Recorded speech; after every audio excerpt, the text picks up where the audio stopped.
It's usually at night. You're lying there, everything finally quiet, and for a moment it feels like your mind might let you rest. But then it starts again. That one conversation. Not even something big, just a small moment, a sentence you said, or maybe something you didn't say.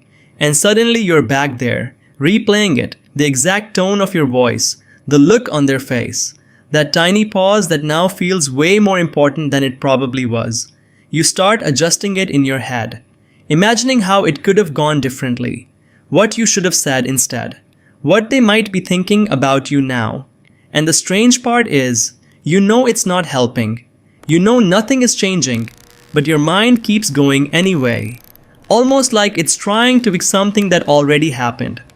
And if this has been happening to you more than once, if certain conversations follow you into the night and refuse to let go, then this isn't random.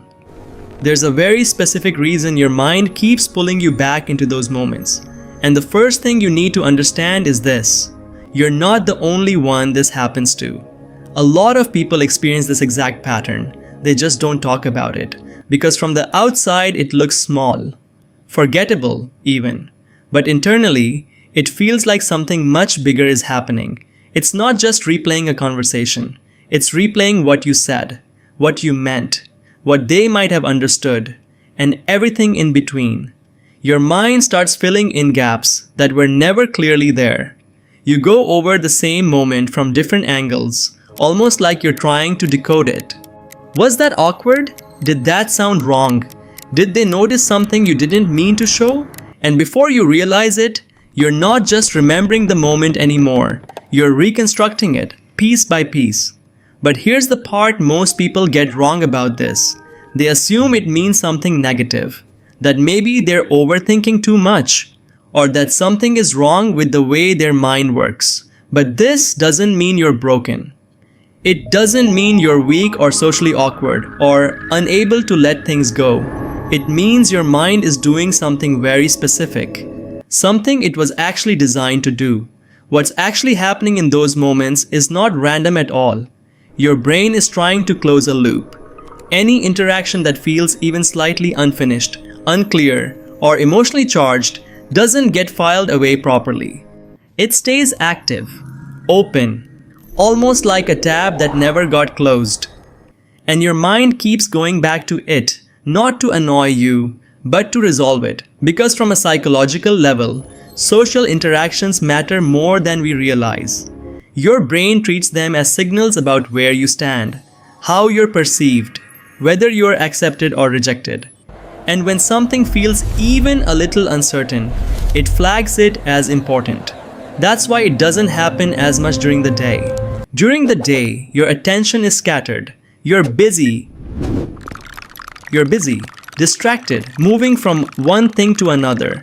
But at night, there's nothing competing for your attention anymore. No noise, no input, no interruption. So your brain finally gets the space to process everything it couldn't finish earlier. And it goes straight to the things that felt unresolved, the conversations that didn't land perfectly, the moments that carried just enough emotion to stay active. But here's the deeper part most people never realize.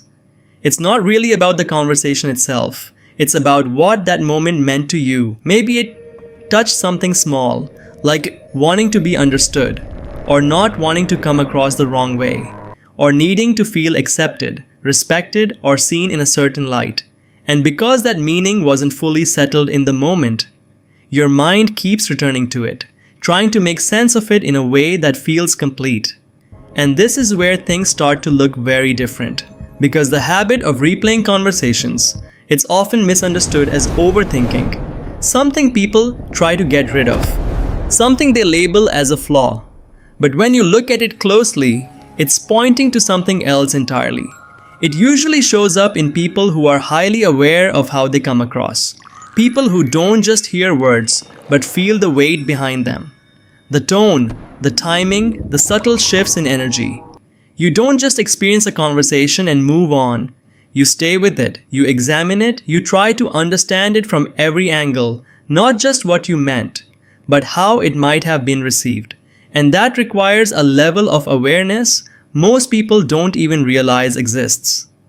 The same mind that replays conversations is the same mind that notices small details others miss. The same mind that picks up on changes in someone's voice or the way a sentence slightly changes the atmosphere in a room. But here's the trade-off. But when your mind is that tuned in, it doesn't just capture the moment, it holds onto it.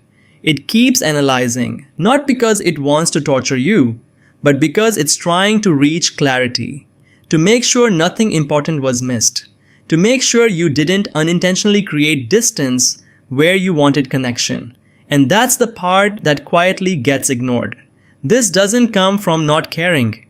It comes from caring deeply, from wanting to be understood the right way, from wanting your words to reflect what you actually feel, from wanting connection to be accurate, not just surface level, but the same depth that allows you to understand people better can also turn inward. And when it does, it can make even small moments feel heavier than they really are. So what looks like overthinking on the surface is often just a mind that refuses to experience things halfway. So the goal isn't to completely stop this from happening, because trying to force your mind to just let go usually makes it hold on even tighter. The real shift is understanding what your mind is actually trying to do and not treating it like an enemy when it starts replaying those moments. Because once you see it clearly, something changes. You realize that not every thought needs to be solved. Not every conversation needs to be perfected after it's already over. And not every small detail carries the meaning your mind is trying to assign to it. Sometimes a pause was just a pause. Sometimes a sentence was just a sentence. And sometimes people move on much faster than we imagine they do.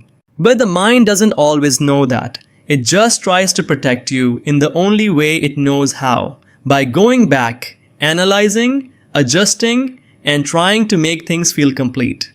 But closure doesn't always come from thinking more.